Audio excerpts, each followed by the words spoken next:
Good afternoon, everybody. This is the BO Breakout Session 4.2, the Industrial Technical Session.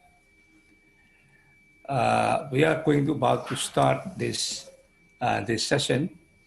I'm your moderator. My name is John Respati. This session is supposed to be moderated by Dr. Herman Daniel Ibrahim, but because of his,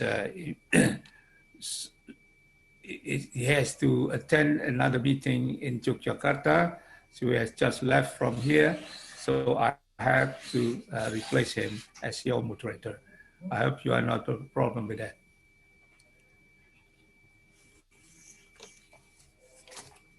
With us here, we have 5 speakers in this session. So number 1 is Mr. Mathias Gustavsson. He is from Smart City, Sweden.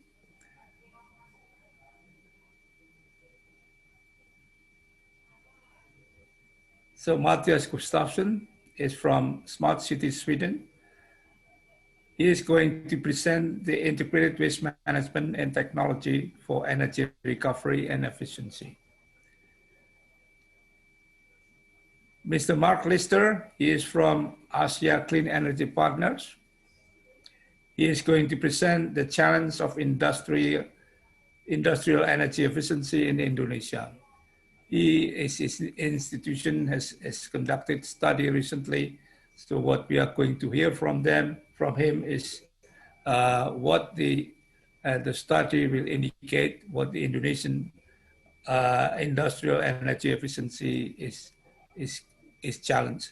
having challenges. Speakers number 3 is Mr. M. Taufan. He is head of the AST Group Support Department, Astra International, and is going to present managing supply chains for energy efficiency. Speaker number 4 is Bapak Ahsin Sidqi.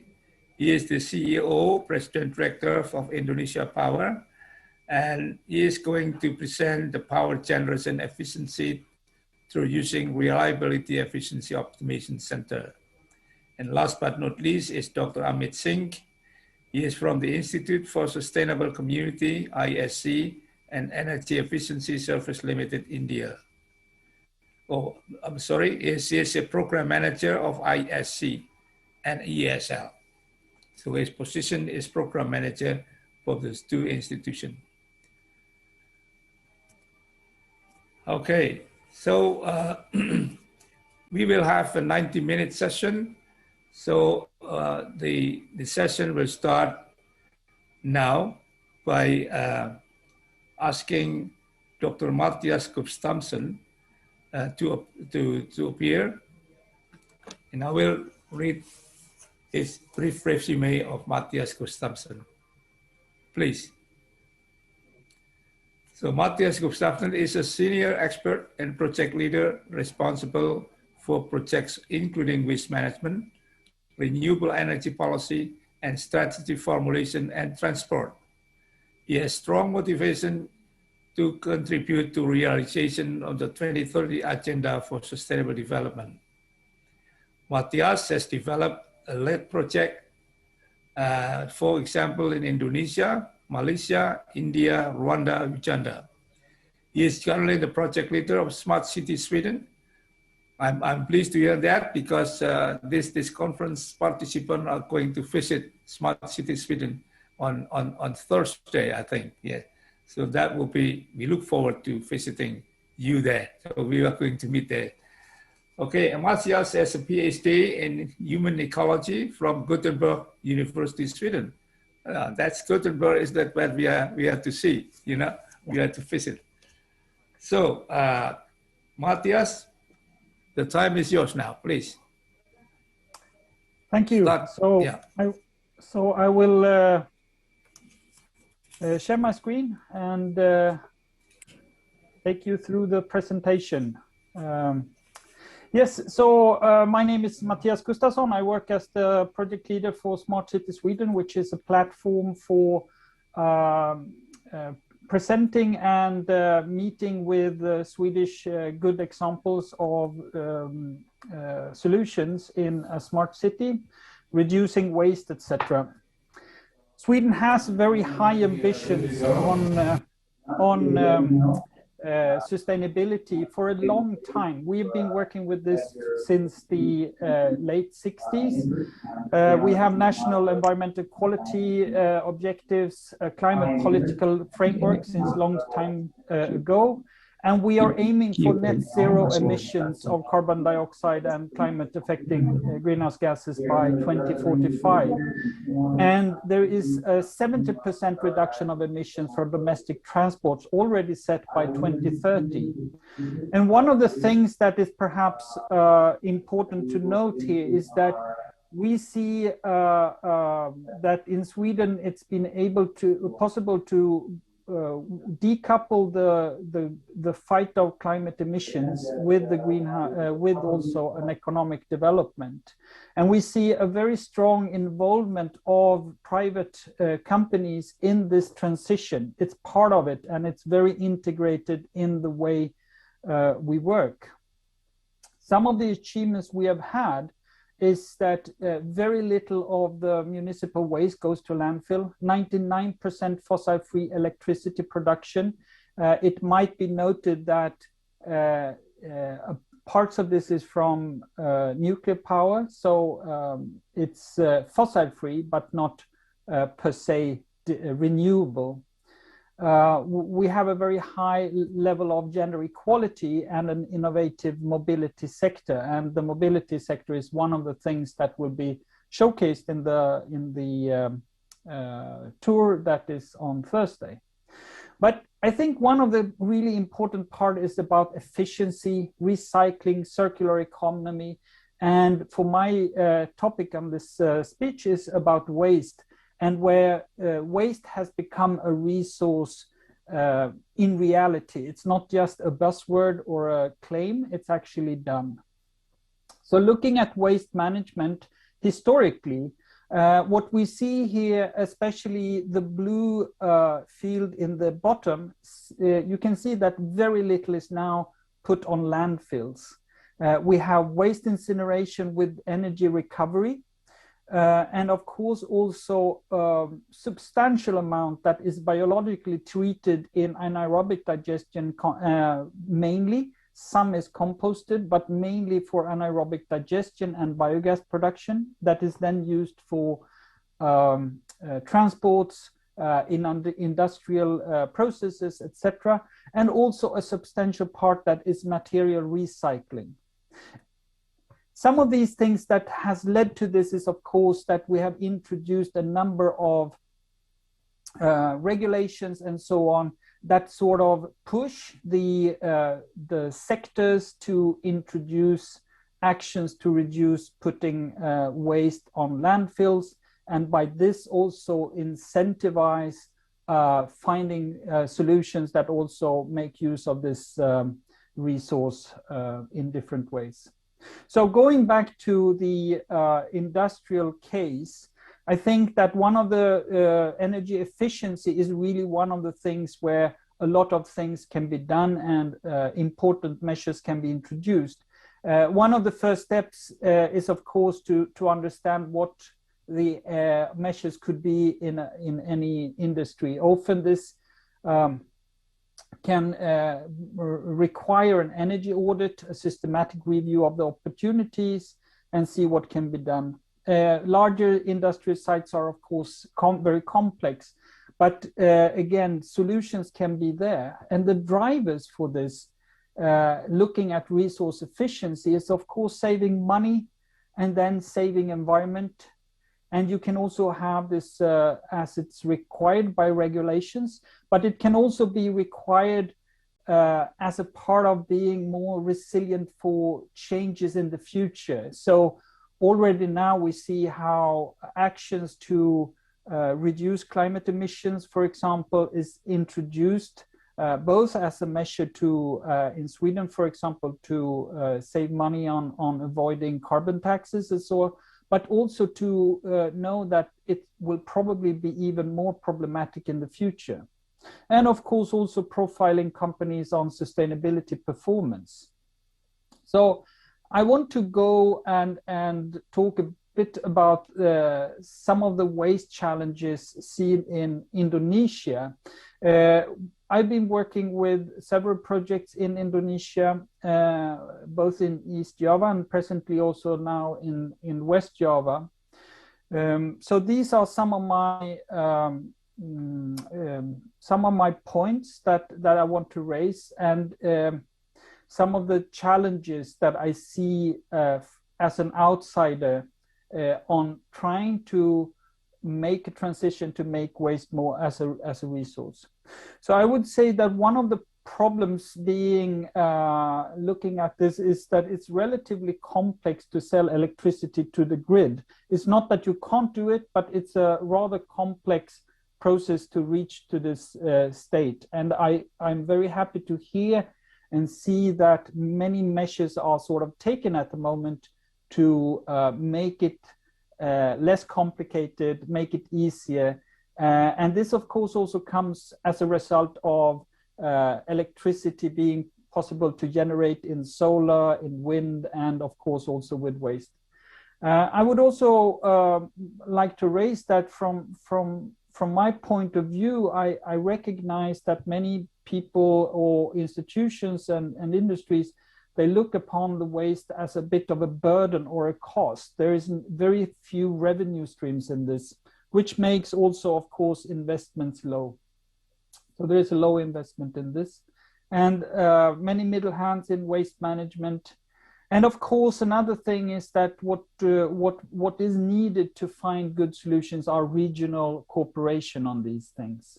But at the same time, there are so many things happening, and there is a great concern about the challenges seen, and also recognition that waste could be used for energy recovery, for production of energy, for different solutions.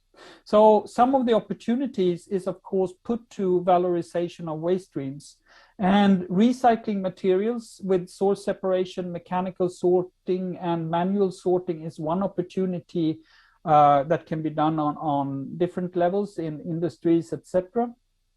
Another opportunity is for energy recovery from waste, and this is basically waste incineration with energy recovery, but you can also do it via production of first refuse derived fuels, and then as a second step, use it as a replacement of power production in an industry. Another very important part, of course, is landfill gas. Landfill gas is recovering the methane that is sort of emitted from the landfills, and methane, as you know, is a climate gas, and this is an opportunity to reduce the emissions from the existing landfills, and the landfill gas can then be used. But of course, again, producing the electricity on site, selling it to PLN is a bit of a complex process. So sometimes maybe it's easier if the landfill gas can be used directly for own energy demands. And of course, also biogas, using organic municipal solid waste as replacement for transport fuels and others.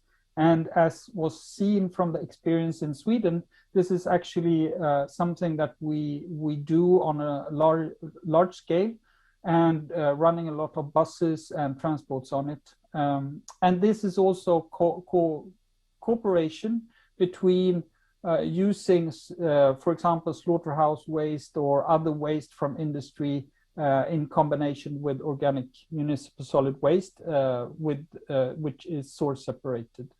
Composting is another opportunity. So I will end there. My 10 minutes is up, and I hope that we'll have also a panel discussion on this. You will see the web link to Smart City Sweden, and you're welcome to visit the website to see other examples of cases from Sweden. Thank you.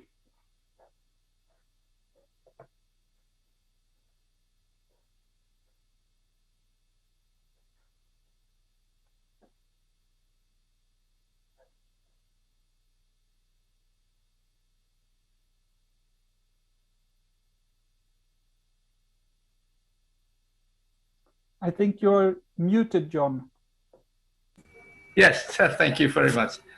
Okay, I agree with you that in Indonesia, generally, the perception about waste management is reasonable. So everybody knows that it is very, very important.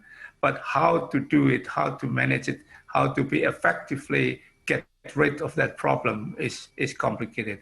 Because, and I agree with you that there are lacking of clear regulation and many various interests has to play out here. But okay, but we will discuss that later. Let me now invite Mark Lister to speak as a second speaker.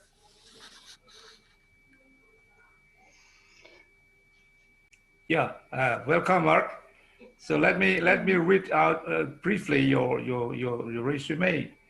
Mark Lister is the managing partner of Asia Clean Energy Partners, an international consulting advisory firm working to support accelerated clean energy deployment with focus on markets in Asia and the Pacific.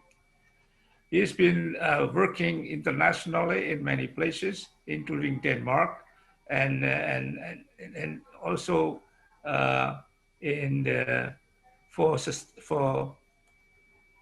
to lead the Copenhagen Center on Energy Efficiency, the global hub of the sustainable energy for all, that aims to double the rate of global energy efficiency improvement by 2030. In January 2020, Mark was appointed global chair of the US-based efficiency valuation organization. I'm pleased to hear that because Maskeei would like to collaborate with the EVO in making our capacity building on M&V. So we will contact with you later on, Mark. Okay, Mark will speak about the challenges of the industrial energy efficiency in Indonesia. He currently has conducted a study in Indonesia, and what we hear from you, we would like to hear from you is what you find in the report. Please, time is yours. Thank you very much, John, and thanks very much for the invitation to speak at this, very, very comprehensive conference that you've put together here on this important topic of energy efficiency in Indonesia.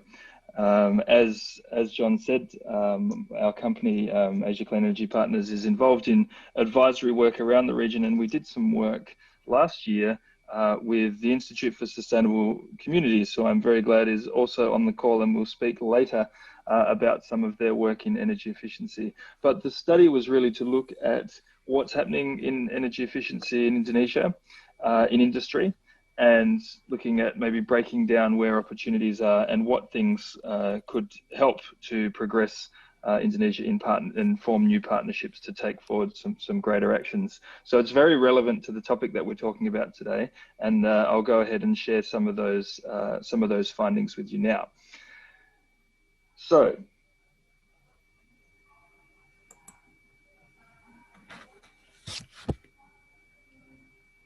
I think most of you in the audience here would know most of the background here, so I'll go through it quickly. Indonesia is a large country in the world by any measure, including in energy terms. A large population, the eighth largest greenhouse gas emitter in the world, about 4% of global emissions. And as you can see, they're a large and growing GDP. Industry is about 41% of that GDP, so a large share, a portion to industry. And Indonesia is the largest energy consumer in ASEAN as well, about 36% of ASEAN's demand. So any ASEAN-wide solution for energy and for greenhouse gas emissions must include Indonesia. Demand there, as you can see, is forecasted to grow very rapidly. Another reason to sharpen the minds of policymakers on this topic. Renewables still quite some way behind, and as you can see there, it's about 6.3% of final consumption coming from renewables. Coal is a major part of the story for Indonesia's energy mix, and as the largest coal exporter, this is a factor I think that we can look at in terms of why things move forward quickly and on some of the emission reduction efforts. There's also some issue with subsidizing energy prices as well, which plays into the energy efficiency side of things. And it's also a difficult place to do business. As part of this study, we looked at a few different countries, and Indonesia is certainly not the easiest place for new investment to be made. In fact, it ranks 74 out of 104 countries studied in the climate scope study, if you're familiar with that study, in terms of clean energy investment attractiveness. So there's a number of reasons behind that, and we can talk about those maybe as we go through in the Q&A or in the panel discussion. So it's not that there aren't opportunities for energy efficiency. The National Energy General Plan, RUEN, is last done in 2017, I think, or at least that's the version that we looked at. And there's enormous growth there, as I mentioned before, an 8-fold growth expected in Indonesia between now and 2050. So from 159 million tons of oil equivalent up to 1,050. So that's the red line, the BAU line there. And the blue line is the understood or estimated potential for energy efficiency, 39% savings to 2050. And it's quite clear as well that through this master plan, industry needs to do the heavy lifting. So about 17% or 17.4% to be exact, savings are expected from industry by 2025, with a range of intentions of how to get there across auditing, energy management systems, energy manager accreditation schemes, awareness raising, pilot programs, and so on. But progress on those things has not been that evident. It hasn't been that obvious. In fact, some of those things are still there as intentions only, and it's not quite clear how they're going to be implemented. This is just a little bit more background on where the energy in Indonesia goes. I won't go through every one of these numbers in detail, but you can see industrial energy use growing quite quickly there, and it's a large sector alongside transportation, which is one of the major focuses for this conference in terms of overall energy savings for the transport sector being the biggest sector. But industry coming in just behind that and growing quite strongly. You can see there from the chart at the bottom right of your screen that services are the biggest sector, followed by manufacturing, and then construction, and then mining. So industry making up that 41%, that's more heavy industry. In terms of manufacturing, it comes down to textiles, food, chemicals, and fabricated metals. So these are the sectors that are important, accounting for more than 75% of the manufacturing sector. And if we look at electricity rather than thermal energy, which I'll come back to in a minute, then the textile industry is the biggest, so clothing and shoes and leather processing and so on. Rubber, plastics, chemicals, these kinds of industries are the important ones for Indonesia. I think this is very interesting when we're looking at the potential opportunities and areas where we can create greater energy efficiency in Indonesia. This picture is actually a Sankey diagram, if you're an engineer, but it's a diagram that shows where energy comes from and where it goes within industry, so within a plant. And what we can see is that the vast majority of energy used in industry is actually going into heating systems. The black part of this line going through is actually coal use. Then we have petroleum in the light green, biomass in the dark green, and natural gas is the orange color. But what it shows is that really most of the energy used by industry is going for thermal requirements, into heating, into on-site power production, and so on. The blue line through there is actually grid electricity, and that's going largely towards motor-driven machinery. So interestingly, looking at industry's overall energy use, electricity is only 12% of final consumption. So the important sector here is actually in thermal energy use, and that's something that very much influences our findings and interesting in terms of what to prioritize. Obviously, this varies by different industries, but overall, thermal energy use is very important to Indonesian industry. So as part of our study, we looked at what could be done and what would be very influential technologies to focus on.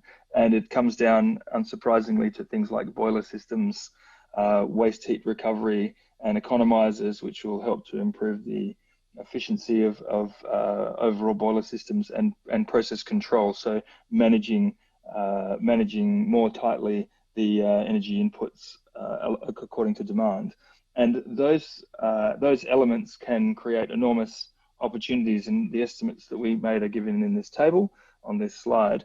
And this is really a difficult set of assumptions to make, but in fact what we're talking about here is only 2% of the market. So we're talking about an investment of $73 million to be made over a period of 5 years, which is a very small investment that would still yield good results. But that's what we saw as a realistic implementation rate, based on the fact that there's some challenges and barriers, which I'm about to get to. But this was the sort of rate that we looked at. It's still a large opportunity, being $73 million with a savings of $24 million.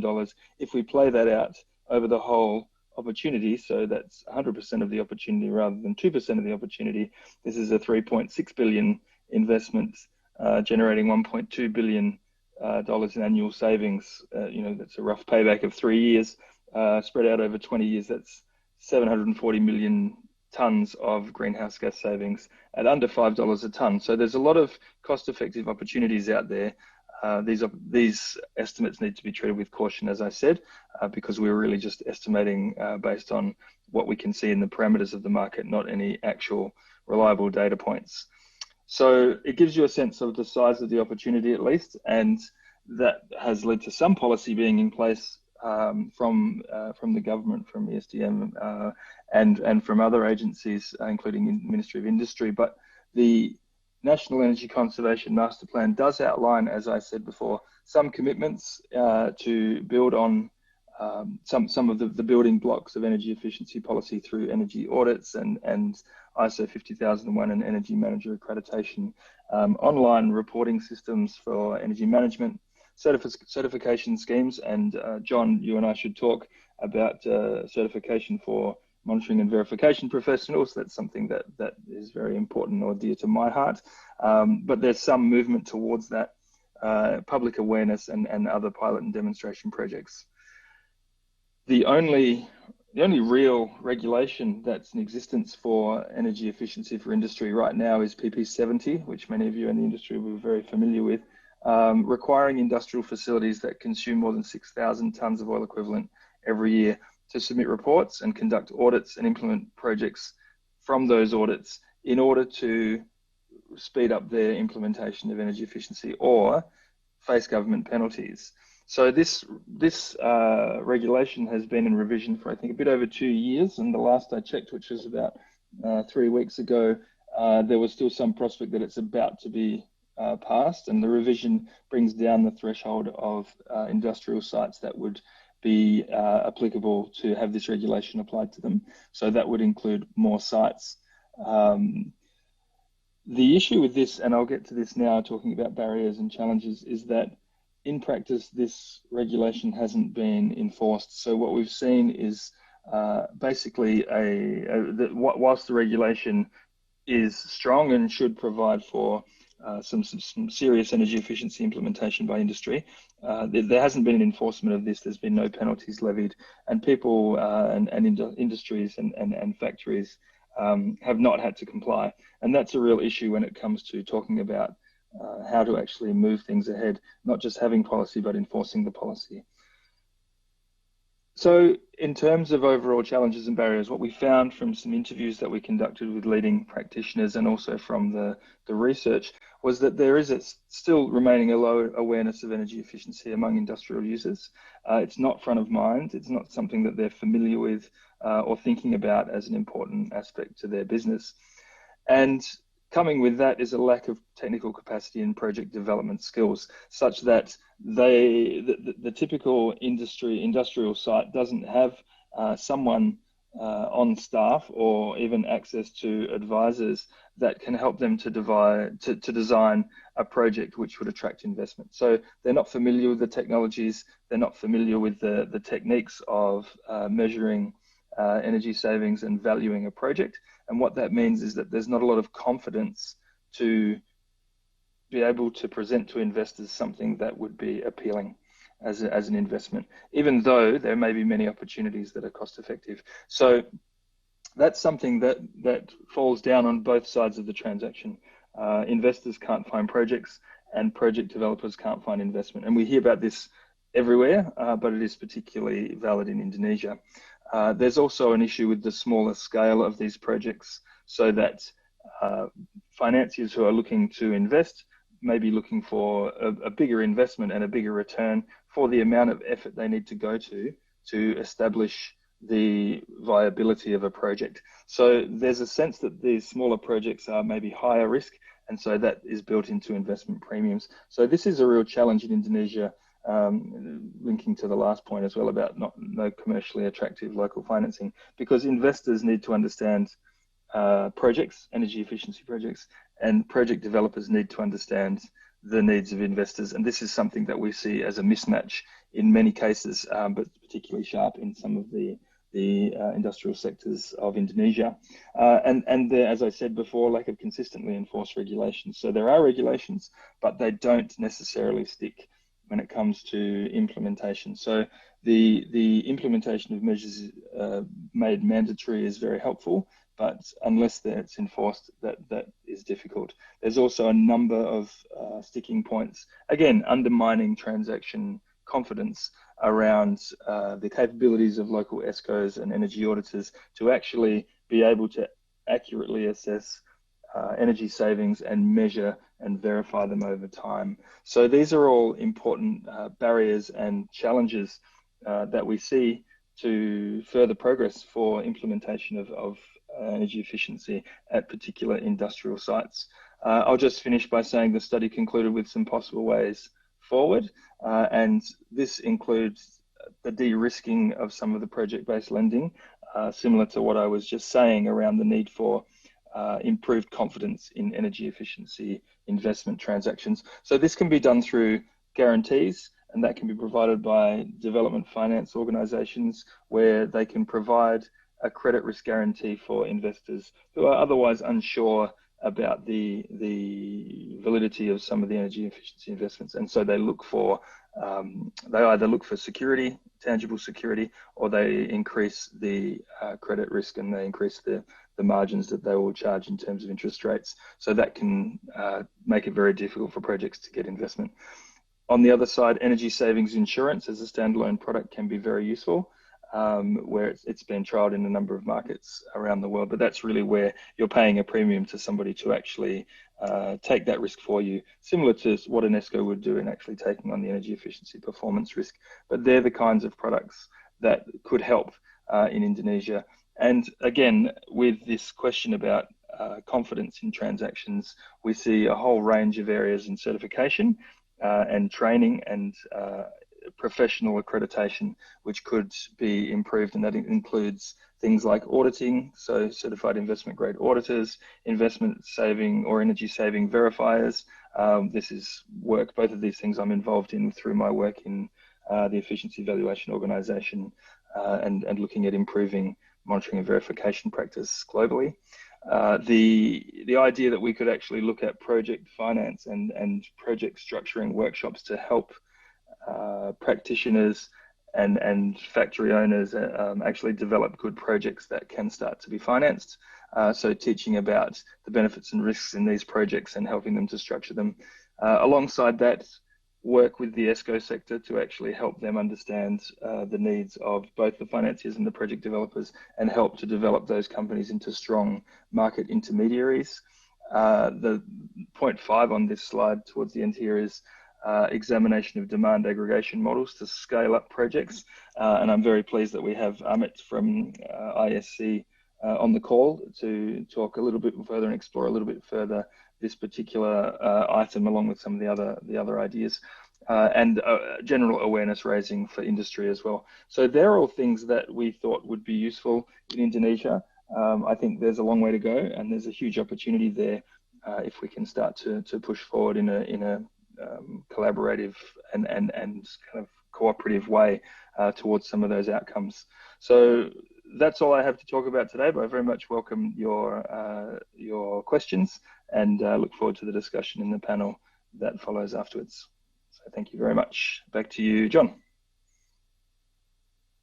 You're muted, John.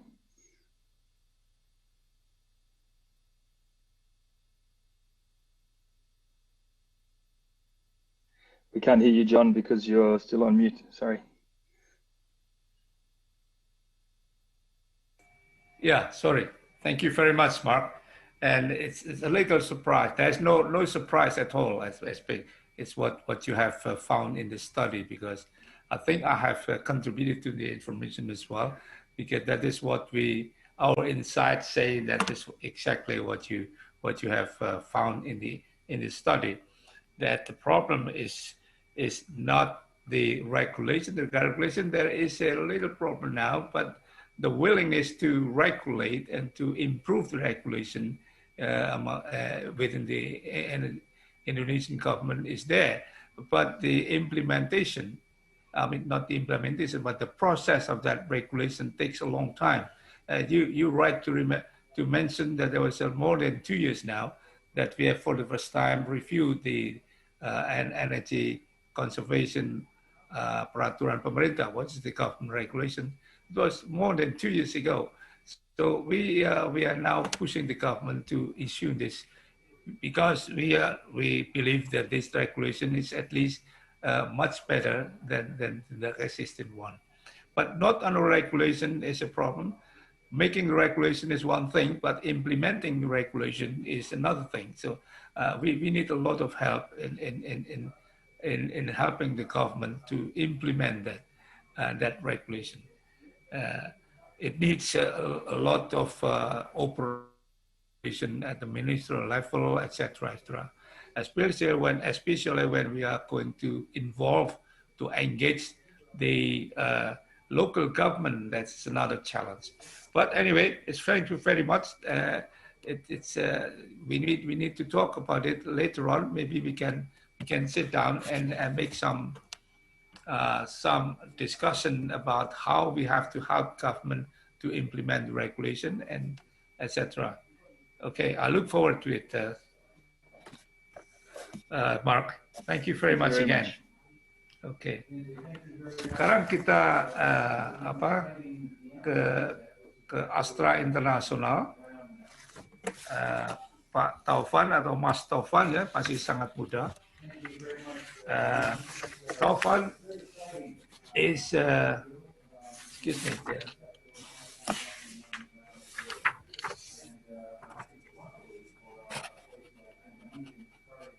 Muhammad Taufan is the development head of Group Support Environment and Social Responsibility Division in Astra. Is it Astra International? I suppose. Taufan is an expert with over 10 years of experience in related field. His responsibility is developing policy, implementing programs, and monitoring performance and advisory in the area of environment, health, safety, and CSR for all Astra company members. The corporate policy is one of the his product includes the guidance to implement EESL and CSR to contribute to SDGs goal. Moreover, he is part of the Sustainability Leadership Council in Jordan, that is Astra Holding Company. Muhammad Taufan is an expert. So please, Taufan, can you start with your presentation? 15 minutes, please. Okay, thank you very much, Pak John. It's a pleasure being here. Good afternoon, everyone. I'd like to share a quick presentation about managing supply chain for energy efficiency, which Astra has done. As a concern about fuel prices, long-term energy availability, and climate change, a company's attention is finally turning toward one of the most pervasive places where energy can be conserved. It's the industrial supply chain.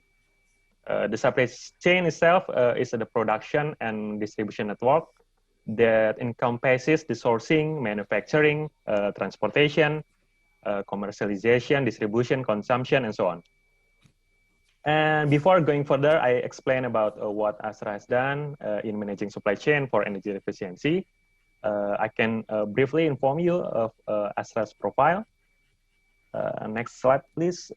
Where currently Astra has a total of 238 subsidiaries in 7 Astra business lines, ranging from the commonly known one, namely automotive sector in Astra.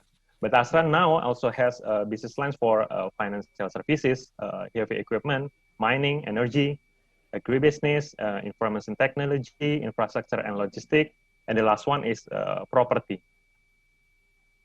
We are moving on the main topic, the energy and climate action challenges. Talking about energy efficiency challenges, there are 4 factors that Astra has identified. And the first one is economic challenges. It's how Astra's business must develop and maintain its competitive advantage. And also about the current after pandemic conditions, business a bit slowed down and policies to manage costs more efficiently too. And the second one is concern about the green industry. It's how does Astra have a sustainability strategy that also covers the issue of climate change and global warming and its efforts in emission reduction in all its business lines. And the third one is green technology. Astra strives to implement high efficient in energy and ensure that it has capable and high skilled personnel in this area. And the last one is in energy sources. What is interesting about fossil fuels, which are currently is the most dominant in industry versus the implementation of renewable energy. With some existing commitments and regulation, such as SDG number 7 and 13, as well as the commitment of the Indonesian government regarding energy conservation and renewable energy targets, Astra has special concern in implementing energy efficiency and GHG reduction activities through our 7 business lines.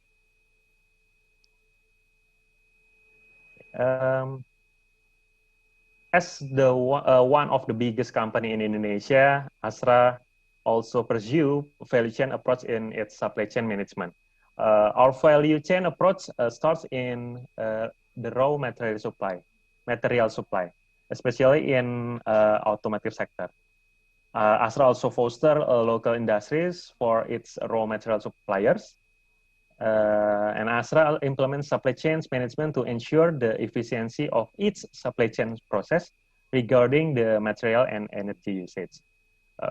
This goal is supported by the implementation of Astra Green Company as our management system for environment, health, and safety, which covers the entire supply chain from raw materials to waste disposal efficiency.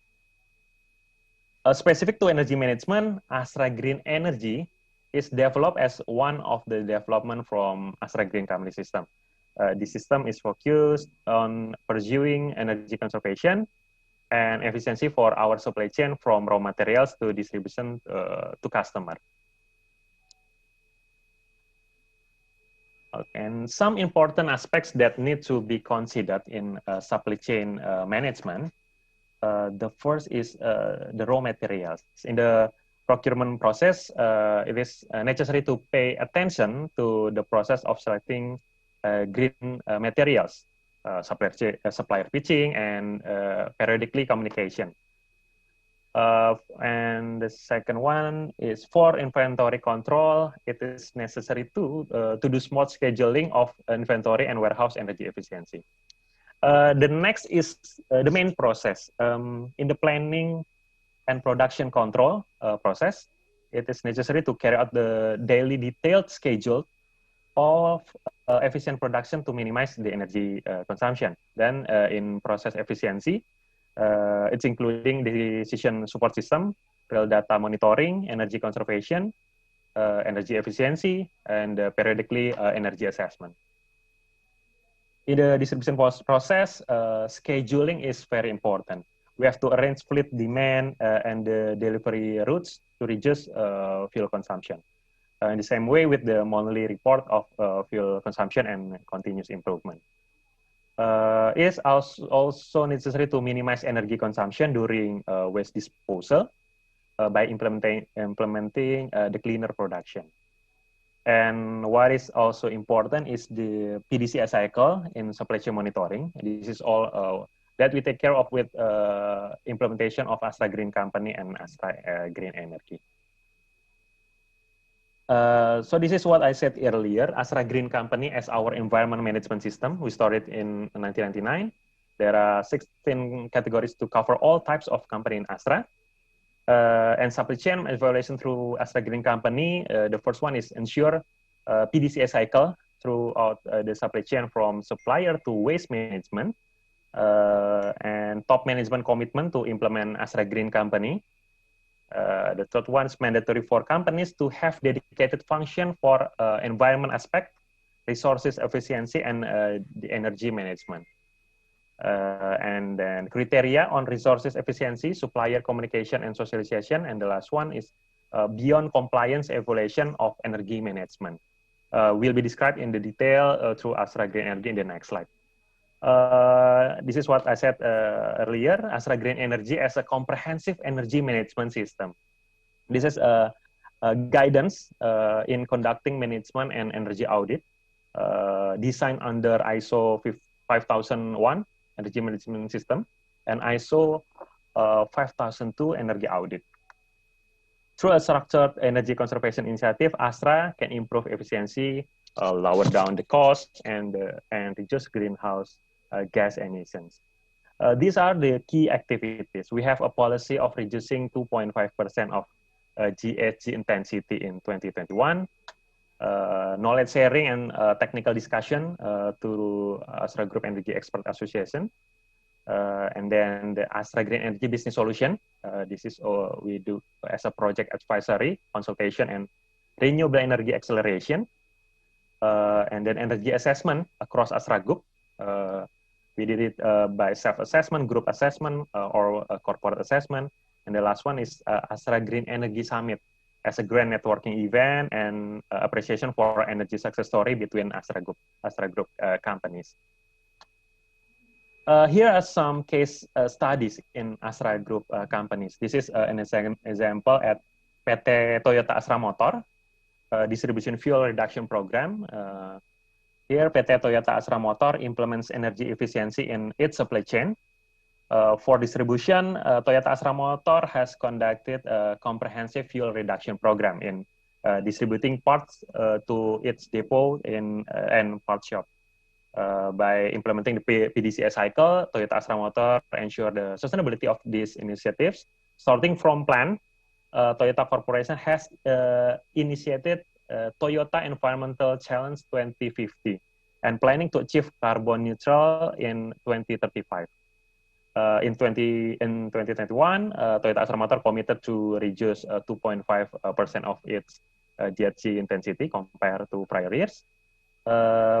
In brief, Toyota Astra Motor implements several activities to reduce fuel consumption from the supply chain, starting from direct packaging material delivery to Toyota Astra Motor.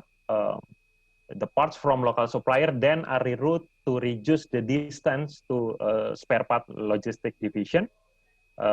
From there, Toyota Astra Motor ensure the schedule of delivery could achieve minimum fuel consumption. This also requires Toyota Astra Motor to combine several delivery routes.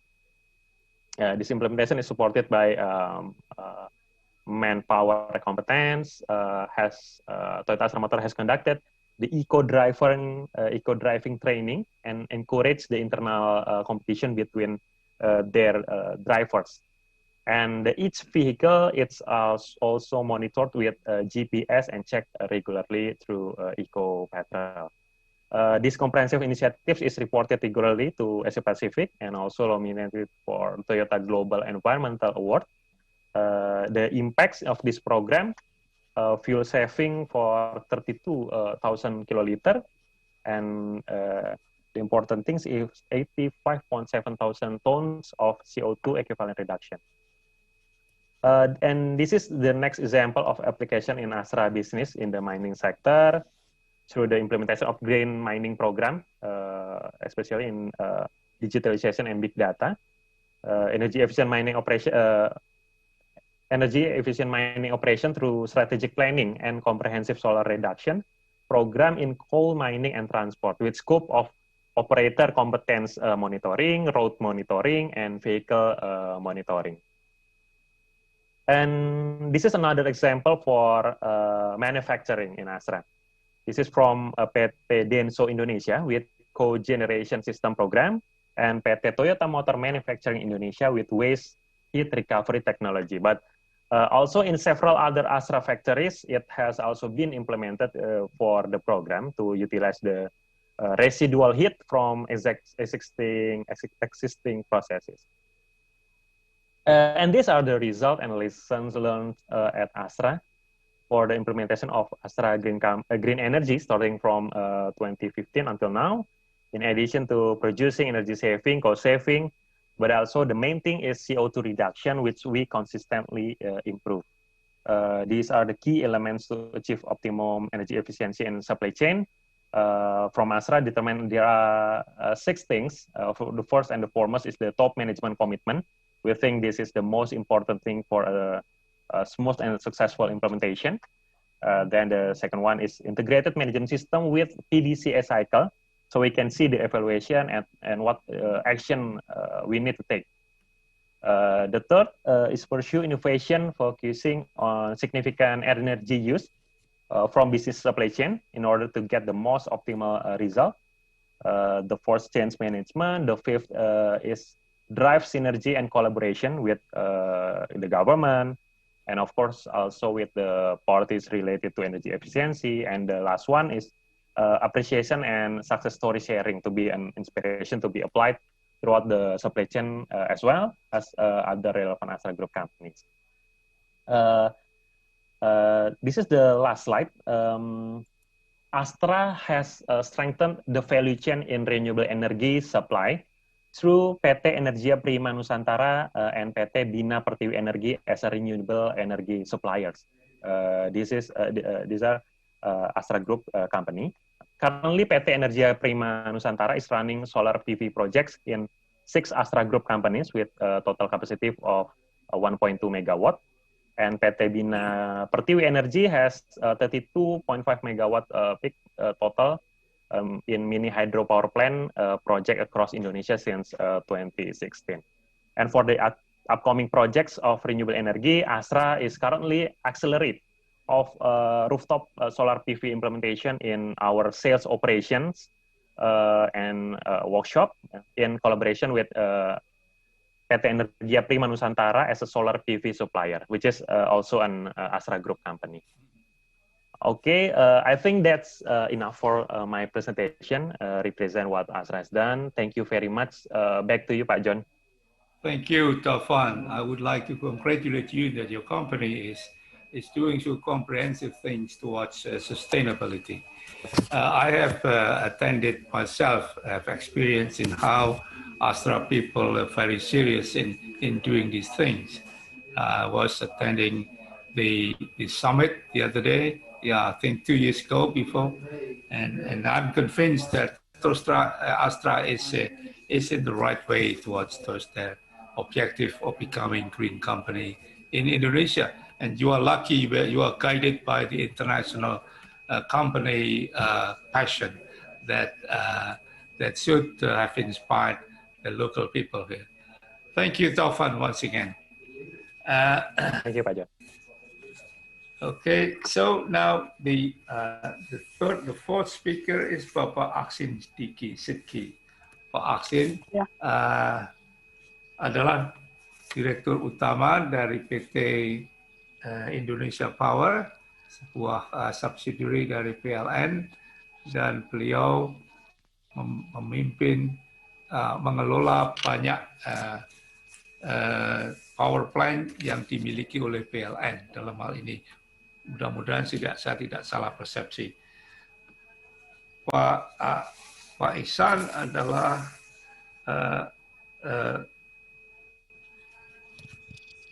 sebentar, Pak. Pak Ahsin, sorry. Okay. Pak Ahsin mempunyai pendidikan doktoral di dalam ilmu ekonomi di Universitas Trisakti Jakarta, lulus Magister Manajemen di IPWI Jakarta tahun 2001. Beliau sebetulnya adalah sarjana teknik nuklir, tapi barangkali passionnya tidak di sana, passionnya di bidang ekonomi, sehingga beliau menjadi pemimpin perusahaan dari perusahaan yang salah satu perusahaan yang besar di Indonesia. Pak Ahsin Sidqi akan bicara tentang metode atau sistem yang dikembangkan di perusahaan di Indonesia Power untuk mengendalikan atau mengimprove energy efficiency dalam power plant yang dikelola oleh Indonesia Power. Pak Ahsin, sorry saya suka salah. Pak Ahsin, sorry. Mohon segera ya silakan memulai presentasi Bapak. Untuk diketahui bahwa kami ada interpretation service dari simultaneous interpretation, jadi Bapak bisa memilih bahasa Indonesia atau bahasa Inggris. Silakan Pak. Yeah, or mix with others with English okay. and Indonesian. Ya, silakan. Thank you, Mr. Chairman and other speakers. It is an opportunity to speak interesting event and afternoon, yeah.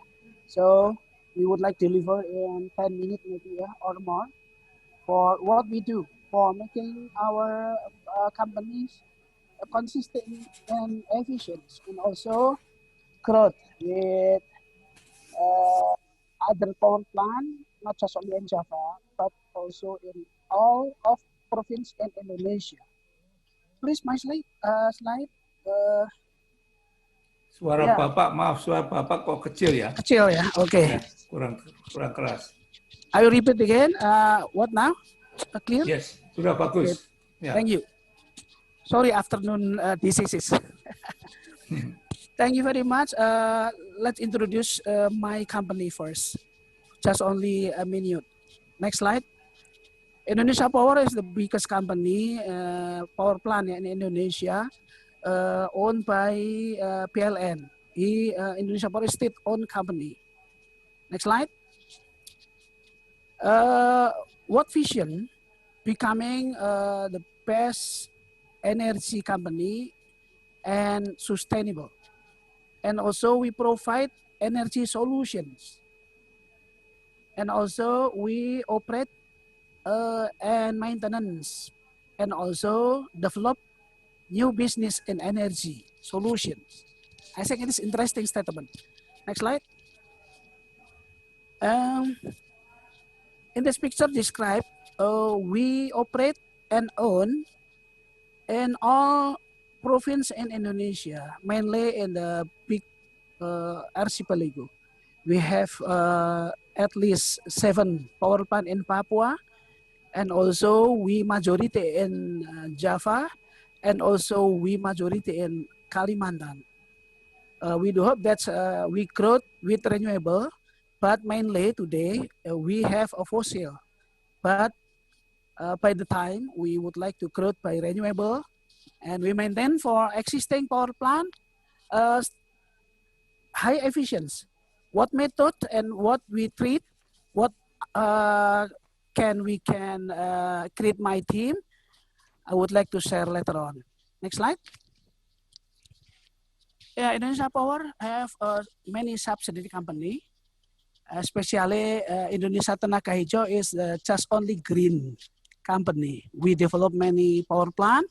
Raja Mandala, we have a big hydropower plant, use tailing risk from existing our power plant. So it is very efficient and also more than just renewable.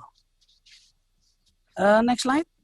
Yeah, what our vision? Go 90. Go. It is clean, green, and 90. It's efficient and performance, reliability. Next slide. Yeah, we maintain in our power plant with the system. We have energy management system, asset management, and also risk management, and also finally anti-bribery management.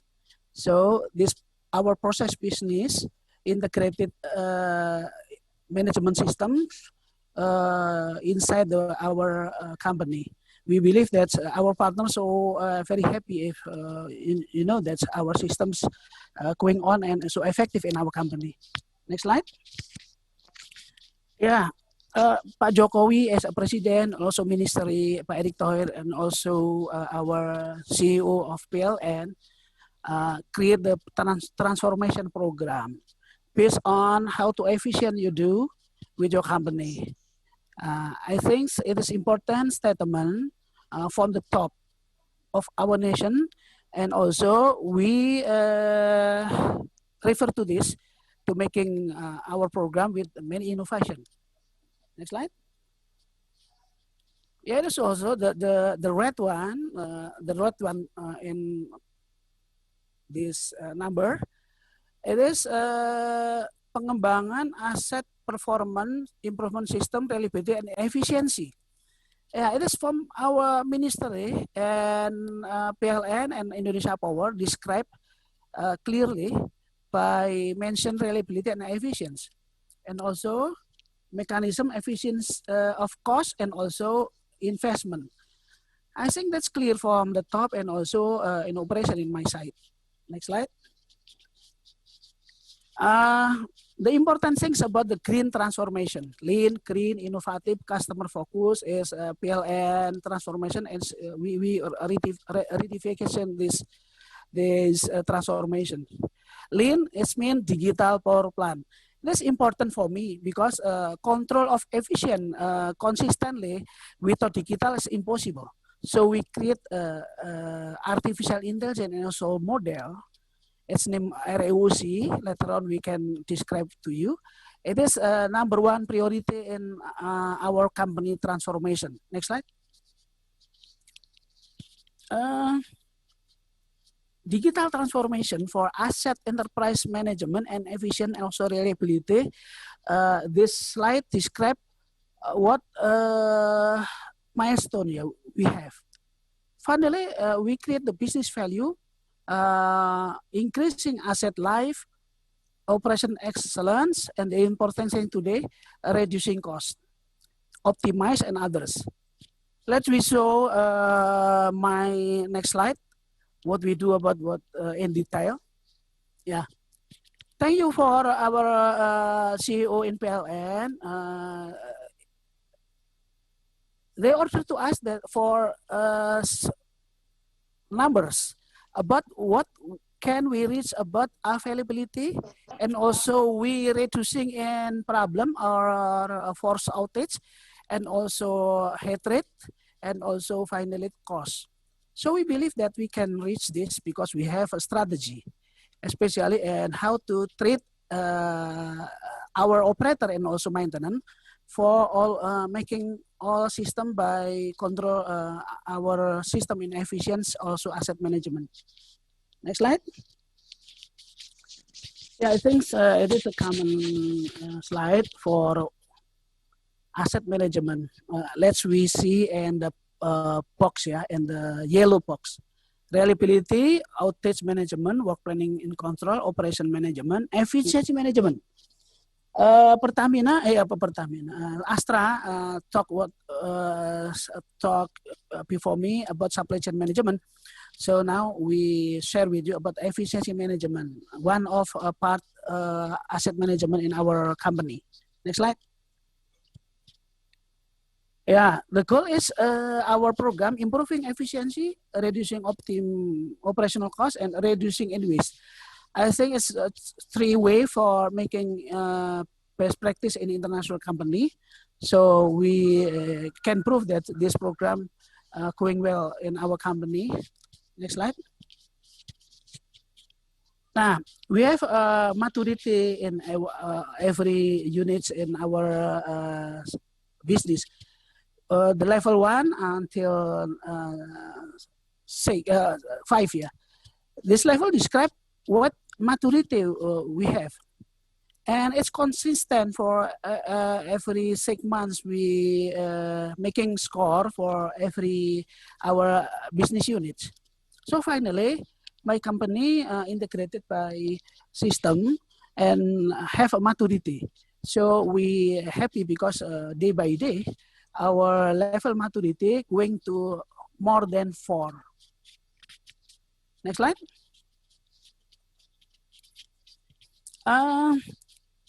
This picture describes what we committed to making environmental, not just environmental, but also making sustainability. Sustainability, it's mean energy management based on how to efficient model approach all sectors in our business model. Next slide. Yeah, I think we will going to what we have a program, yeah, ROC. Next slide. My team create from this one. In our power plant, net plant head rate is consists from 5 points.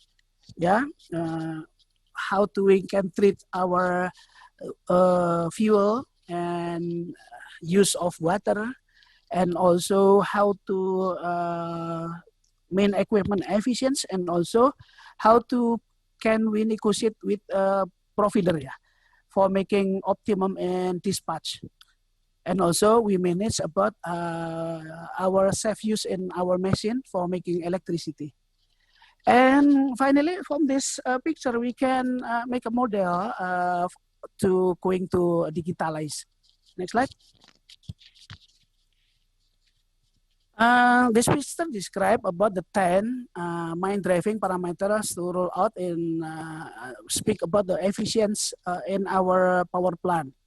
The number one, flue gas outlet. We can control all our power plant by digital and 20 hours. And also we have auto dispatch if some power plant may be anomaly in the parameter. Our machine automatically auto dispatch with to all operator in all power plants in Indonesia. And also condenser and others, yeah. It is just only make sure about what international perspectives about what meaning improve to efficient in several numbers in power plant. Next slide. Yeah, next slide. Yeah, this is our digital program. All management process, especially in asset management, digitalize totally from inventory and also procurement. Dikimong, what is that? It is operational approach and maintenance approach. We also create a digital system, ROC, Reliability Efficiency Optimization Center.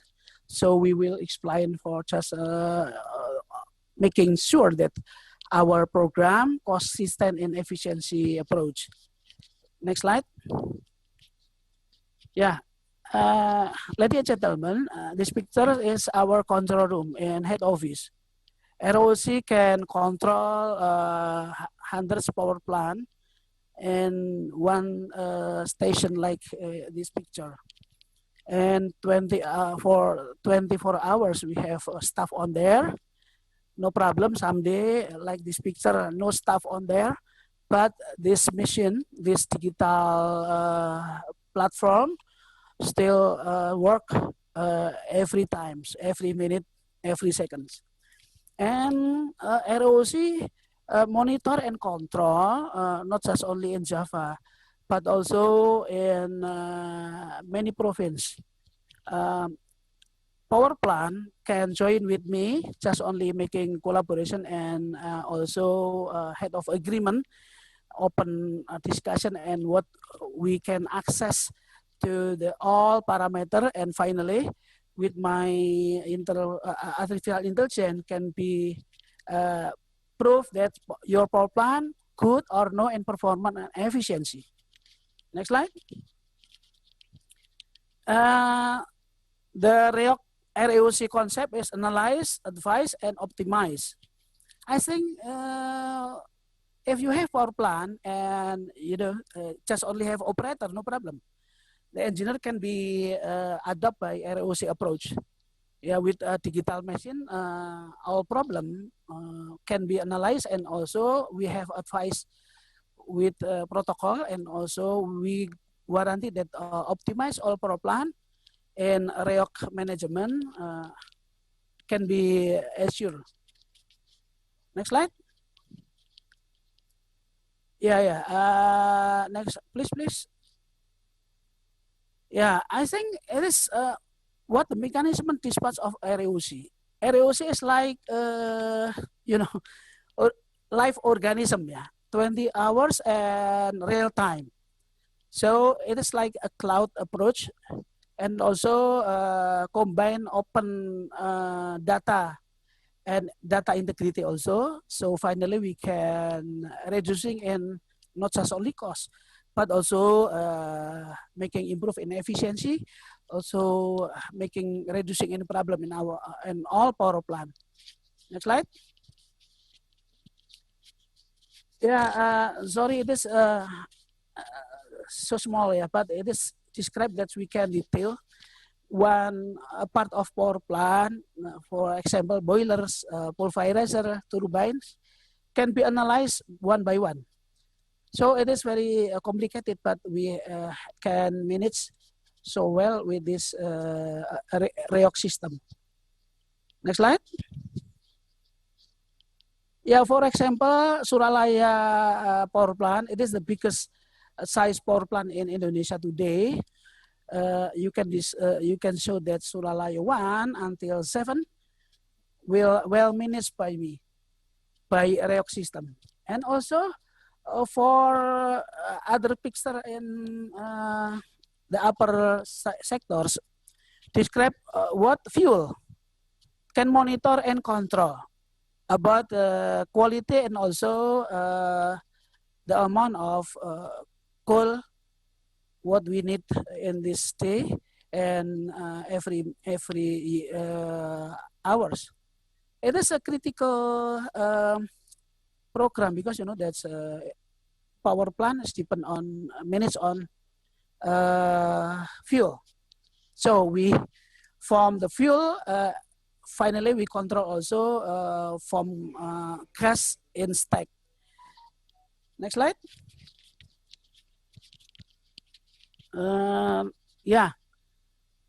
We can analyze in detail like this, steam water condition and also what gas performance after burner, before we control fuel. I think it is a complete approach for making and warranty how efficient a power plant will be warranty in every times. Next slide. Yeah, because someday we depend on combustion.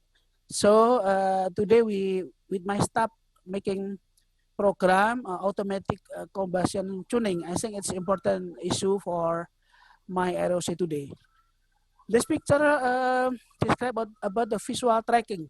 Tracking is important for making and assure the big problem cannot repeat again, especially in leakage in boilers and also trouble in turbine. It is if this even done, I think we lost of money and opportunity to create the efficiency value.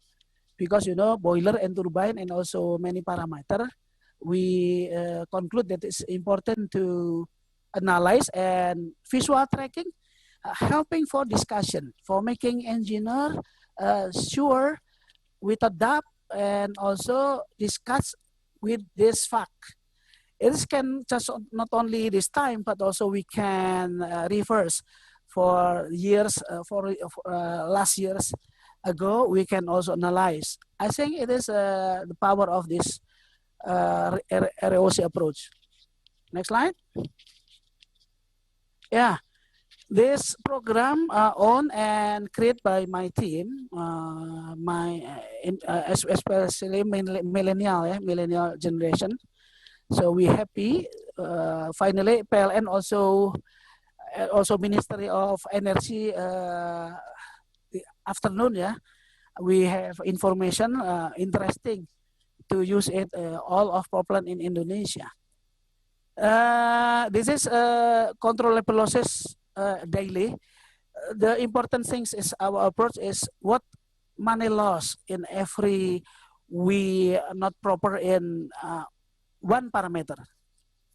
More than thousands parameter one parameter impact to the money. So I think this a good approach for operator, and also if performance impact to the money and revenue, all people will be respect. So we happy because this approach can be make people all in Indonesia Power consistent for making this ROC improve by day. And I invite you, if you have experience for discussing more for improve this program. Next slides. How many slide next? Yeah, I think this is last slide. Yeah, next slide. Yeah, last slide. We manage control level, and also finally we have a benefit for using ROC. What benefit? I think many, especially for making reducing in cost, increasing in efficiency, and also we compete with others. You know that we have old power plant, but the merit so high today. We manage by ROC. We compete with new power plant, IPP in Indonesia, but we no worries because we have this approach. We can switch my fuel by low rank coal, and finally we use for cheap coal for making a great value for our company. I think it's all our presentation. Thank you very much for your attention. Thank you.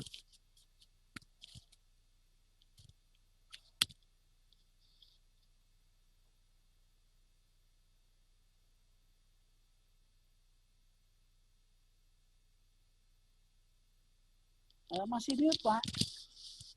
Nggak dengar, Bapak.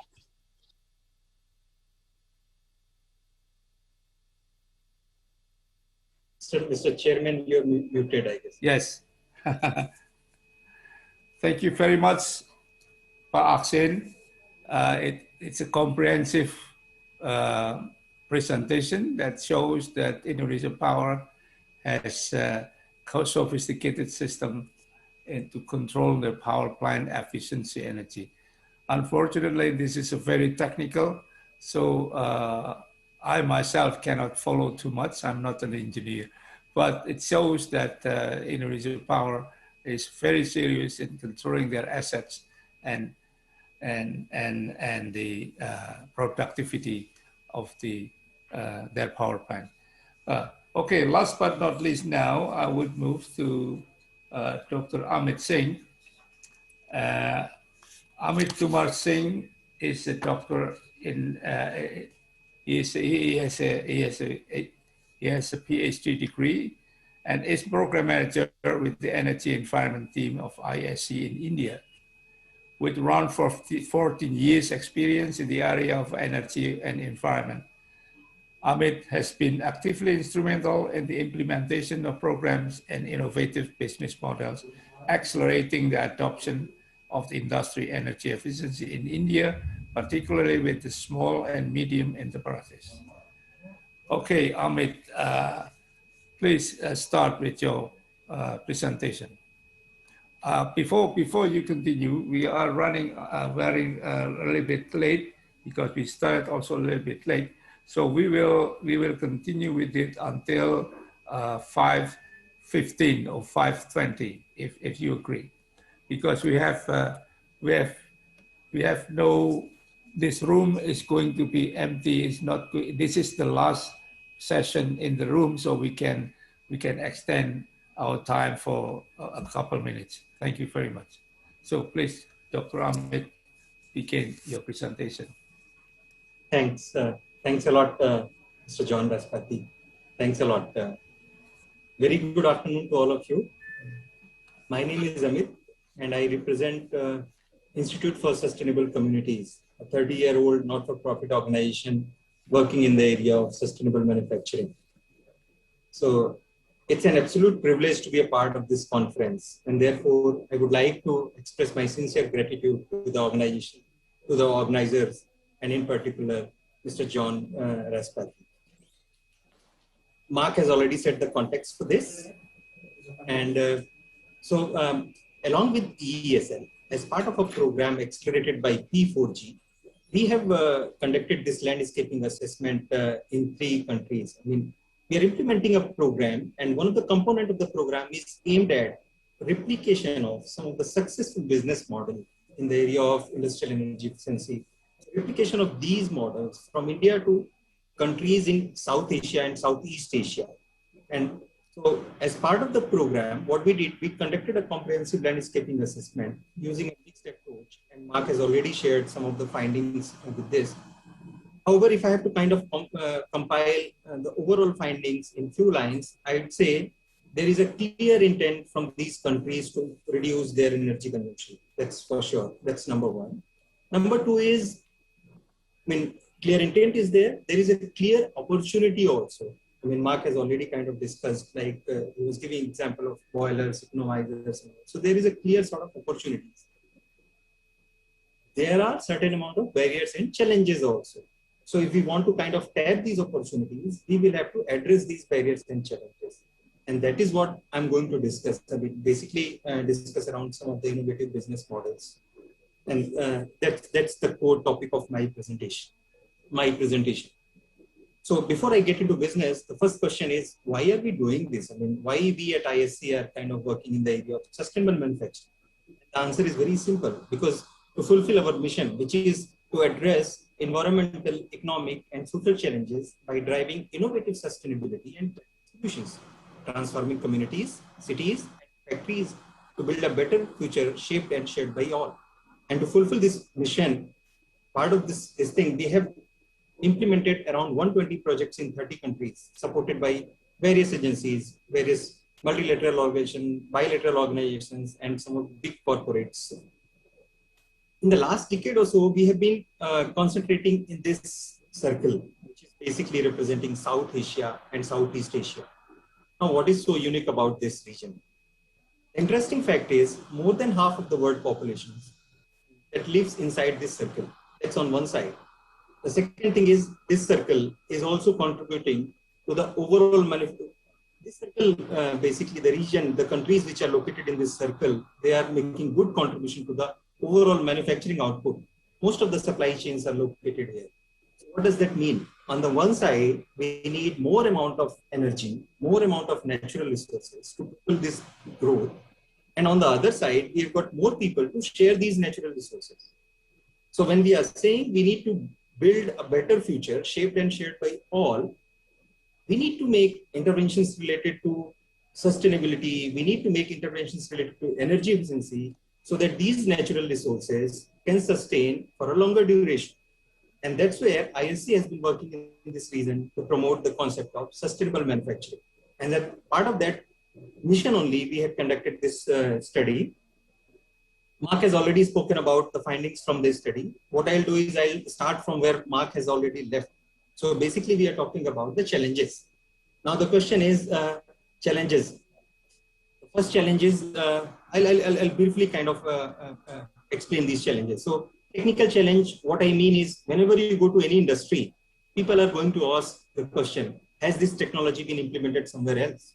I mean, they have doubt about the technical performance of the technology. That's the biggest challenge.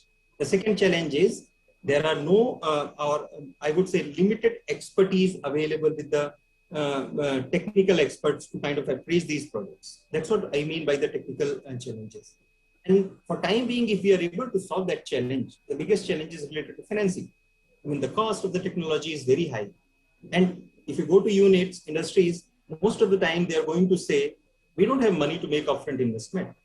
There is like limited, I would say, innovative business models. That's what is kind of, I would say, that's the main barrier, I would say. Then the third thing is institutional. What I mean by institutional challenges is we need to have a conducive ecosystem where there are mini ESCOs, where there are financing institutions who are able to appraise these projects, and we are able to see implementation of EE technologies at a scale level. The fourth challenge is related to, I would say, social dimension is basically, we can say industries, they perceive this energy efficiency related intervention as like, these are expensive things. They have doubt whether the technology will work or not work. And most important, most of the time they don't have limited knowledge about these things. So we need to create kind of good massive awareness programs to address these. And the last thing is related to the policy. I mean, we need to have a conducive policies. I mean, as of today, because if, the electricity tariffs are lower, so what is the motivation for industries to implement EE-related solutions? Now, the thing is, if we are planning to have implementation of EE technologies at a scale level to achieve the targets what country has already kind of set in, we need interventions related to business models. And that's what I'm going to kind of discuss this model, which we have been kind of implementing in India. So we have got industries on one side, and then we have got, let's say, ESCO agency. We can say super ESCO in the form, in India, it is EESL, Energy Efficiency Services Limited, which comes under Ministry of Power.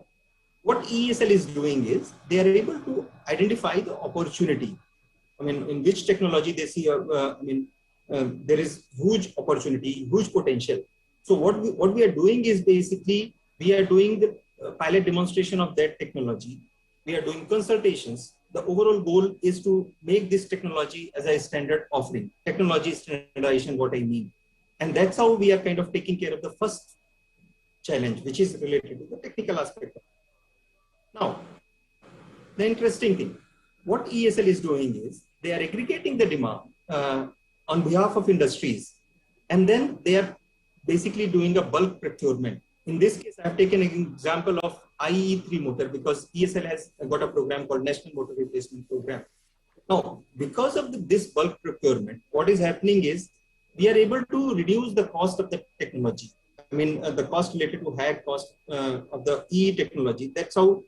So what happens is when we are doing a demand aggregation, the economy of scale is coming into picture. And as a result of that, we are able to see reduction in capex of the technology. And what we have seen with some of the items in India is this discount is something in the range of 20 to 30%, depending on the technology.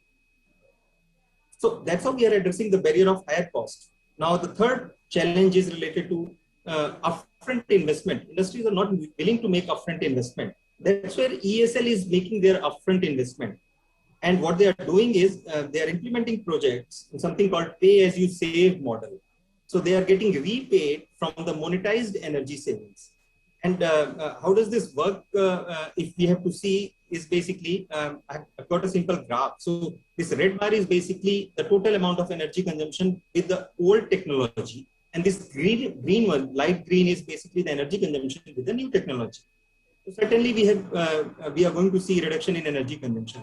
And if we convert this amount energy, which is kind of getting reduced, to monetized value, this is total amount of savings we are going to have as a result of this replacement. And as you can see, a part of this saving can be kind of repaid to the agency who is putting in their money, which is EESL in this case. And one part of this can be retained by the industry itself. So that's the beauty of this model. Industry, they don't need to do anything. I mean, everything related to technology standardization, everything is being done by ESCO. Even they don't need to make any investment also. Still, they are able to save certain amount of money on yearly basis. That's precisely the ESCO model. And this model has been very well tested. I mean, in India, you must have heard of a program called Ujala. I mean, this is the kind of scale we have achieved with respect to LED implementation. In LED also, EESL is currently running most of their program based on this business model only. Now, what we have done is, I mean, basically, if we want to achieve replication at a scale level, what we need to do is we need to work with the key players of the ecosystem to achieve that scale. And that's where we have kind of proposed, or we are kind of currently implementing a program called E2 Alliance model, where we have got mini ESCO in the pictures. Now, these mini ESCOs are basically the private players who are kind of present in different parts of the country, and they have got very good network with the industries. So what is happening is these mini ESCOs, they are working as an extended arm of this super ESCO, which is EESL in this case. And they are doing all activity related to demand aggregation, they are providing technical support to industries. And end of the day, they are convincing these industries to basically participate or basically replace their energy efficient technologies. So this is the concept we tested as part of the P4G program, and now EESL has launched a formal program where they have got a channel partners this thing. And currently we are exploring to kind of implement this mini EESL program also for some of the technologies. So what if, I mean, as I said, like in this case, if mini EESL has to make upfront investment, so then we need to make arrangement for their financing. And that's where financing institution can come into picture. In fact, this loan can be availed by industry also, depending upon the size, ticket size of the loan itself. And the most important thing is, if we want to secure this loan amount against default, what we need to do is, we need to have some risk coverage scheme. In India, we have got a scheme called Partial Risk Sharing Facility, PRSF. So we are trying to synergize or trying to link our model with this scheme so that we can have this risk coverage of the model.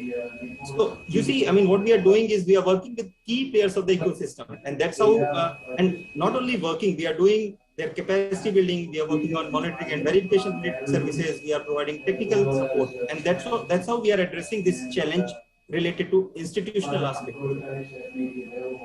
And then if we kind of implement a program in this model, industries, because they don't need to make any upfront investment, still they are saving certain amount of money, the perceived risk by the industries, that also improves. And that's how we care of the challenge related to social aspects. Now, even in this model also, if you see, I mean, if we want to, end of the day, if we want to kind of have accelerated deployment of EE technologies, what we can do is, we can reduce the interest rate being charged by these financing institutions. And what we can do for that is, we can create a revolving fund-based mechanism. And this revolving fund can be contributed, I mean, seed money from different supporting organizations. For example, in India, EESL, they have got Jeff support for creating this revolving fund. And last thing about this model is, what we are doing in 3 states of India as part of the P4G program is something called DSM program, Demand Side Management Program. So if you see, with EE implementation models, we have seen 2 types of problem. One is related to the access to financing, and we are addressing this by having this financing institutions and linked with the risk coverage scheme. The second one is repayment mechanism, and that is where we are working with the utility, electricity supply companies. We are exploring this in 3 states, India. So as part of that, utility will become part of this model, and they will kind of support the overall model by helping EESL to collect the money or the upfront investment which was made through monetized energy savings. So that's overall the model which we are working in India. And we are not only working, we are also basically working with key stakeholders in the country to make policy related interventions. And that's how we are taking care of the last change, which was in the policy bucket. So that's the overall model we are doing. A slight, we can say, extended form of this model could be, what if, I mean, if to basically secure the payment against default, we can have insurance-based mechanisms, and the money can come from some of the revolving fund-based mechanisms. So that's the other model which we are trying in India, that can be very well applicable to countries like Indonesia and other countries in the region. What we have done is, the landscape assessment, what we did, I mean, we have published this report. This can be accessed, the link, and I'll request my colleague to kind of share this link with you also, that you can go through the link. And what we did, whatever findings we had from this assessment, in order to validate, we kind of convened a stakeholder conference along with Maskeei and Asia Clean Energy partners. And we had like all key stakeholders from the ecosystem. And it was very helpful. I mean, the idea was, how can we kind of take forward the learnings or whatever we have observed in this landscaping assessment. So that's what we are doing currently. And the last thing is, I mean, I would like to acknowledge the effort which have been kind of put in by different agencies. However, if we see the size of the opportunity, and if we see the gravity of the challenges and all, what we believe is, like, we need to work together. And that's what we believe in. Like, together, certainly we can address this challenge, and we can have energy efficiency implementation at a scale level. And I'll be happy to kind of connect with the other organizations, and we can take the discussions forward. Once again, I would like to express my sincere gratitude to John Respati for providing us this platform, and one such collaborative platform where we can discuss this model, we can discuss, and then we can take these things forward. Thanks a lot. I'll be happy to take any questions on this. Thank you. Thank you, Amit, for the extensive presentation. And I've heard something about EESL. I have been encountered with him a couple of years ago, but we lost contact to each other, unfortunately. Okay, I would like to pose some questions to you, but first there are questions from the audience. There are two questions at least.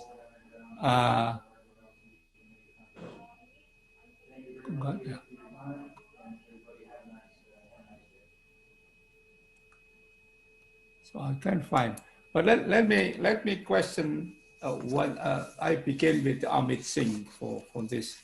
I understand that the EESL is a super ESCO, that's what you saw, what you showed, owned and financed by the government of India, either using the state budget or sourced from international donors.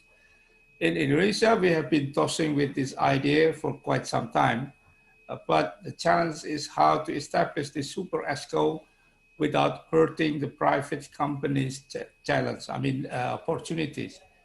Could you give some advice on this issue, briefly? Yeah. So certainly, I mean, that's the thought process we are also having. So what if, in case if EESL is not able to kind of work in Indonesia, or I mean, if we are planning to have a super ESCO in Indonesia itself, I mean, the model which I discussed, that revolving fund-based mechanism. So then there itself we can have a entity which is being supervised by government agency, but it could be a not-for-profit organization which can kind of continue to create all activities what EESL is doing. And as part of the program, we will be along with EESL, we will be happy to kind of support that thing with all the required technical assistance.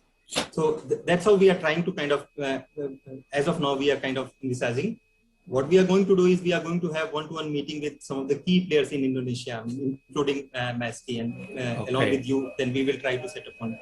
You are lucky, EESL is lucky that Indian government is willing to finance and to set up the super ESCO, but it is challenging, much challenging in Indonesia to establish one like yours.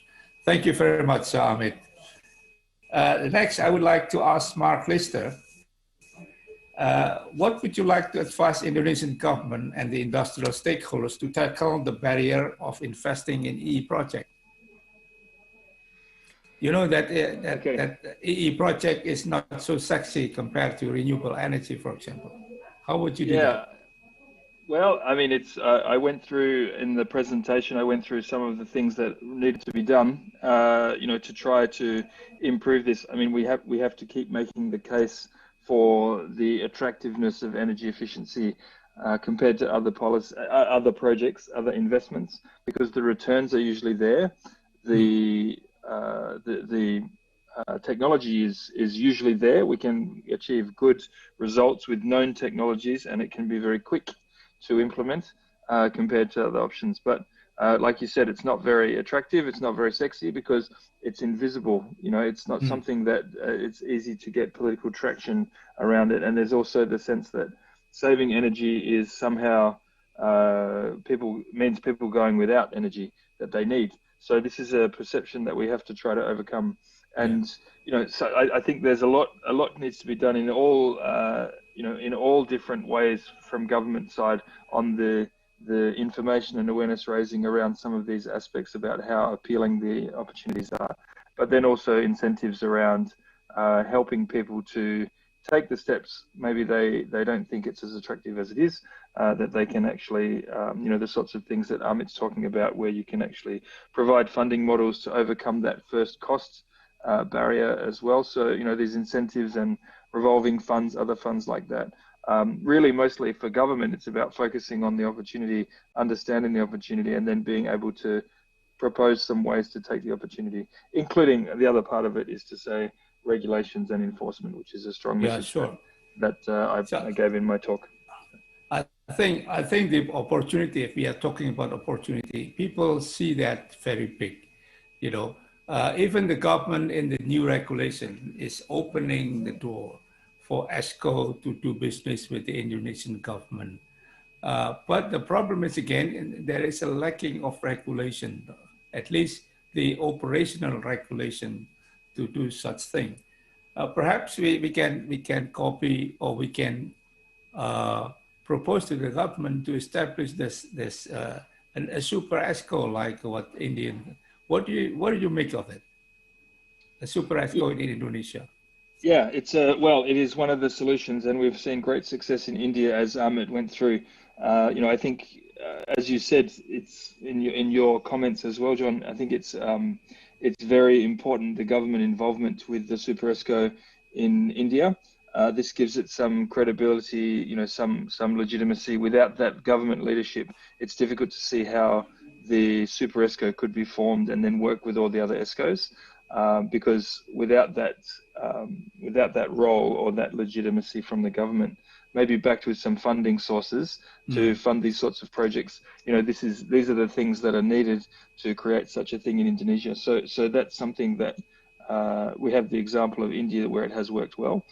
We would need to try to push for political leadership in Indonesia to try to create such a thing. I agree with you. I think the thing is that Indonesia would like to, well, especially people, Parliament, for example, if Indonesia wants to establish this one, they will think that Indonesia is going to create a monopoly. For example, Indonesia is the only one ESCO company, which is the EMI, Energy Management Indonesia. But they are not set properly to be ready for doing ESCO. So that could be an opportunity in Indonesia if the AMI is going to be elevated into super ESCO of some kind. Yeah. What do you think? Yeah, I think there's different models you can take this forward. There's different building blocks that you need, probably good to work on existing models and to bring them up rather than try to create something new. I think it's really about the configuration, how well you can structure the projects, how well you can create the confidence in the projects that come out, and also the interesting the linkage between super ESCOs and growing the ESCO industry overall. Because one thing that I think we can, in looking at what's happened in India, EESL has become very large, and it hasn't always been that relationship to sort of create other ESCOs that are operating independently yet supported by the Super ESCO. I think that's quite difficult. So to create that decentralization to really grow the intermediary markets through the Super ESCO, I think it's quite challenging. So there's a lot of relationships that need to be built up, and it will take time. Yeah, I agree. Thank you very much, Mathias. Indonesia has been trying to adopt suitable technology on how to solve the waste, of particularly municipal waste problem all these years, you know that, but never has been quite successful because of many reasons. How would you convince the stakeholders that your solution is workable in Indonesia? And how would you approach the government or local government to get their attention?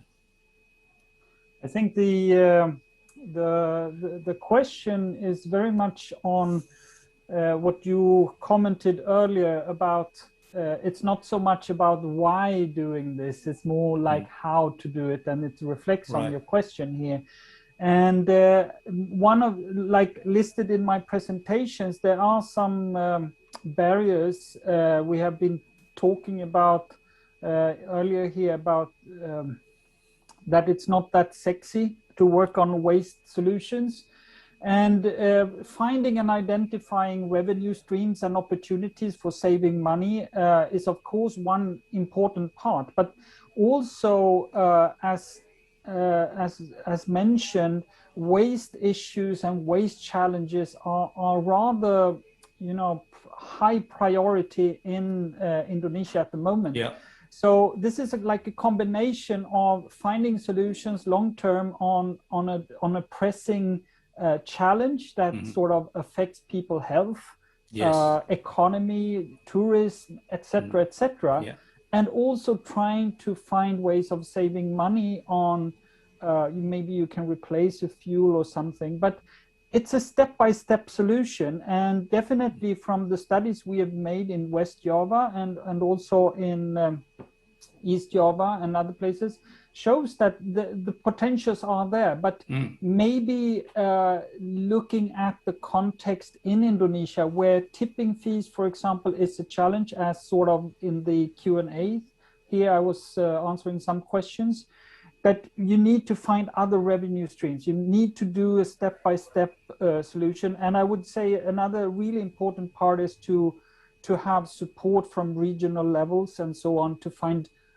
regional solutions, and not at the moment a lot of it is local, and going for regional solutions involving businesses and corporations with that is important. So there are many opportunities, I would say, and definitely it's possible to save money, but saving money is perhaps not the same as getting money, so to speak. So I mean, I think we all agree on energy efficiency is really you know, it doesn't give you money in the hand, but it saves you money. So it's really a profitable thing, but it's not profitable in the same way as, you know, getting money. I know. So again, I think there are plenty of opportunities, both large scale, small scale, with private companies or with public bodies. Okay.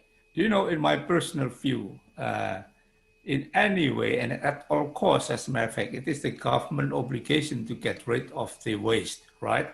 So regardless if the waste can be converted into energy or not, the government is responsible to solve that problem. Yeah. What do you think?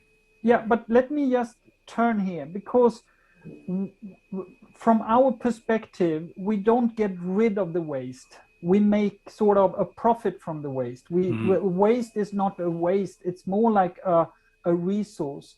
It's really important to sort of use some of the waste streams profitable. A lot of the things we see as very sort of success factors in Sweden are really about using existing resource flows that earlier was waste to in sort of modern innovation, and to make profitable high-value products in like energy, in other food stuff and other things. So it's really about not seeing as something you need to get rid of. It's not like always a burden.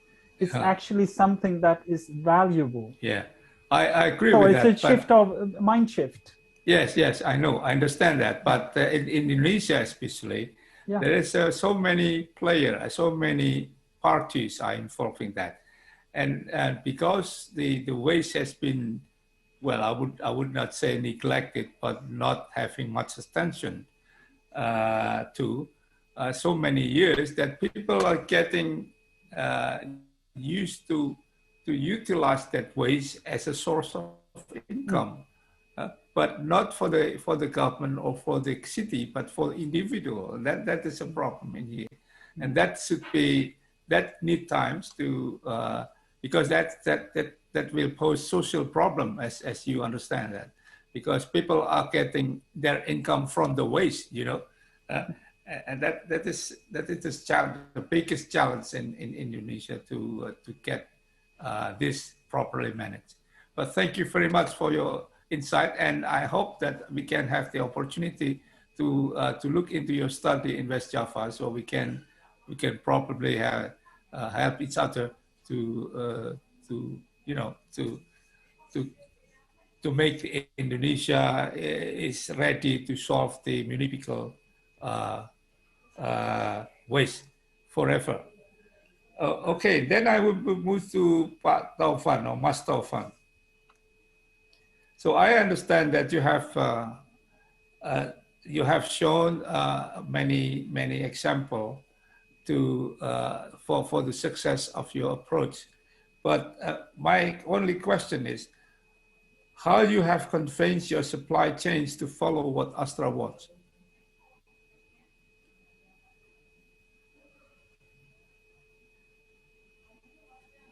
Taufan? Okay. Thank you, Pak John. That's a good question. I think let me answer in bahasa. Silakan. Okay. Untuk make sure supplier kita ya, Astra pada dasarnya untuk benar-benar mengikuti kebijakan dan peraturan gitu ya yang diatur oleh Astra.